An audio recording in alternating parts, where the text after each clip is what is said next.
వచ్చింది. ఏమని అంటే ఒక హిట్ అండ్ రన్ యాక్సిడెంట్ అయింది. యాక్సిడెంట్లో ఒక 57-year-old లేడీ చనిపోయింది అని మనకు కంప్లైంట్ వచ్చింది.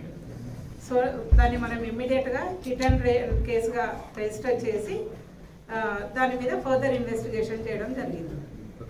ఆ ఫర్దర్ ఇన్వెస్టిగేషన్ చేస్తున్నప్పుడు ఏ వెహికల్ అయితే ఈమెను యాక్సిడెంట్ చేసి వెళ్ళిందో ఒక వెహికల్ని సస్పెక్ట్ వెహికల్గా ఐడెంటిఫై చేయడం జరిగింది. అది మహీంద్రా థార్ అనే వెహికల్.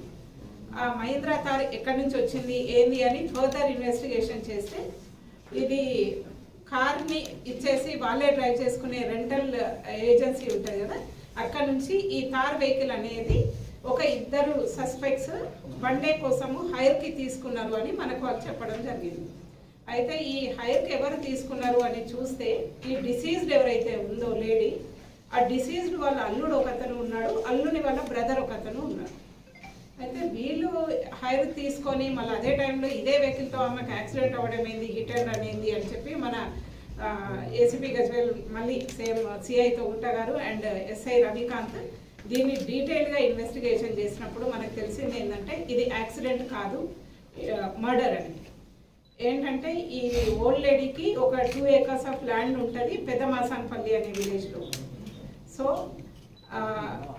ఆమెకి ఏంటంటే మార్చి నుంచి ఈ అక్యూజ్డ్ వాళ్ళ అల్లుడు అండ్ వాళ్ళ అల్లుని వాళ్ళ బ్రదర్ ఇద్దరు ఈమెకి పోస్ట్ ఆఫీస్ ఇన్సూరెన్స్ ఒకటి చేపించడం జరుగుతుంది అండ్ ఎస్బీఐ ఇన్సూరెన్స్ ఒకటి చేపించడం జరుగుతుంది ఈమెతో, ఈ లేడీతో.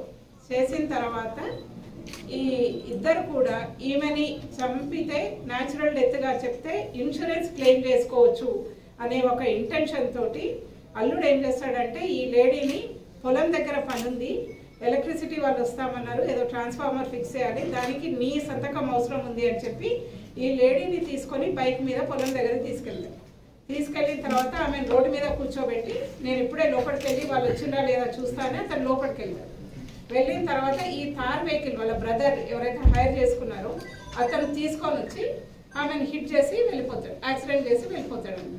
వెళ్ళిపోయిన తర్వాత ఆయన మళ్ళీ రోడ్డు మీదకి వచ్చి ఇట్లా ఏదో అన్నోన్ వెహికల్లో హిట్ చేసింది ఈమె చనిపోయిందని అతనే డయల్ 100కి కంప్లైంట్ చేస్తాడు. సో దీంట్లో మెయిన్ ఇంటెన్షన్ ఏంటంటే ఈమెని న్యాచురల్ డెత్గా చెప్తే ఏదైతే ఇన్సూరెన్స్లు చేసిండ్రో ఆ ఇన్సూరెన్స్ ఒకటి క్లెయిమ్ చేసుకోవచ్చు, ప్లస్ ఈ రైతు బీమా అని వస్తుంది కాబట్టి ఫార్మర్స్కి ఈమెకి ల్యాండ్ ఉంది కాబట్టి రైతు బీమా కూడా క్లెయిమ్ చేయొచ్చు అన్న ఇంటెన్షన్తో ఈ మర్డర్ చేయడం జరిగింది. ఇది very good excellent detection by సిఐతో ఉంటాయండి ఎస్ఐ డీటెయిల్స్ అన్ని దీంట్లో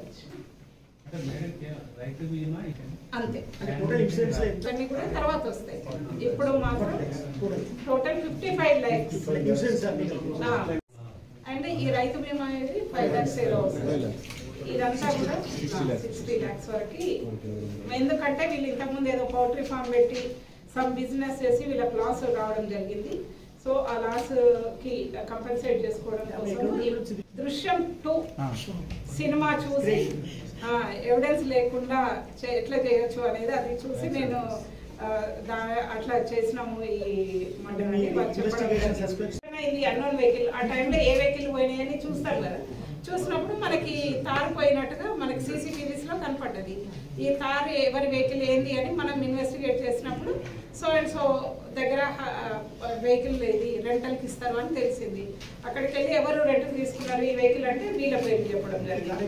అయితే వస్తాయి కాకపోతే వీళ్ళు ఏంటంటే మార్చి నుంచే ప్లాన్ చేస్తున్నారు అనమాట. మార్చి ఏప్రిల్ ప్రీ ప్లాన్ కొంచెం కూలింగ్ పీరియడ్ ఉంటుంది, ఆ పీరియడ్ అయిపోయిన తర్వాత ఎగ్జిక్యూట్ చేద్దాం. ఇన్సూరెన్స్ అనేది రాదు అండ్ ఇట్లాంటిది ఏ తప్పు చేసినా కానీ ఇమీడియట్ గా డిటెక్ట్ అవుతుంది, జైలుకు వెళ్ళడం క్రైమ్.